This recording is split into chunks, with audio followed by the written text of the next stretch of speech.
Hello दोस्तों, आज हम कक्षा 10 की एक्सरसाइज फर्स्ट है जिसमें से अभाज्य गुणनखंड और अक्षरीय बलछिम निकालना सीखेंगे। सबसे पहला प्रश्न आपको दे रखा है जिसमें आपको अभाज्य गुणनखंड निकालने हैं। जैसे आपको संख्या पहले पॉइंट में दे रखी है 140, तो इस 140 का आप अभाज्य गुणन कैसे निकालोगे। सबसे पहले इसके आपको फैक्टर करने हैं। फैक्टर का मतलब अभाज्य गुणन यानी टुकड़े करने हैं। तो सबसे पहले आपको सबसे छोटी संख्या का भाग देना है इसमें। तो सबसे छोटी संख्या कौन सी होती है? 2 होती है। तो 2 का देंगे तो या इसके 2 का आधे कर दो, या फिर 14 में 2 का भाग कितनी बार गया? 7 बार। फिर वापस 2 का देंगे तो इसमें देखो 3 बार चला जाएगा, फिर 1 रह जाएगा, वो आगे चला जाएगा, तो 35 हो गई। फिर वापस देखो 2 का तो जा रहा नहीं है, 3 का देखेंगे, 3 का भी नहीं जा रहा है, तो 5 का दे दो। 5 का देंगे कितनी बार गया? 7 बार। फिर देंगे 7 का, तो ये गया 1 टाइम। अब आपको करने के 140 लिख दो, इसके बराबर में जो इसके टुकड़े आ रहे हैं बस ये टुकड़े करके आपको लिख देने हैं। ये इसके निकल गए अभाज्य गुणनखंड।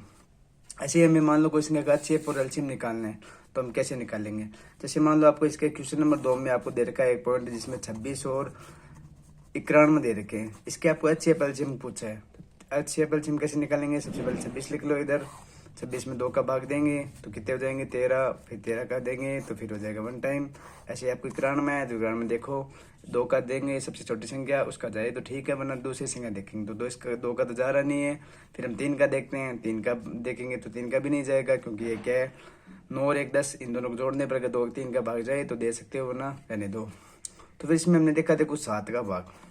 7 में देखो 1 बार गया, फिर पीछे रहेंगे 2 तो इसको आगे उतारेंगे तो 13 बार, फिर वापस देंगे तो इस प्रकार से ये टुकड़े हो गए इसके। अब आपको क्या करना है? अच्छे में जो कॉमन संख्या वो देखो, तो कॉमन क्या है? 13 रहती, 13 उतार लिया।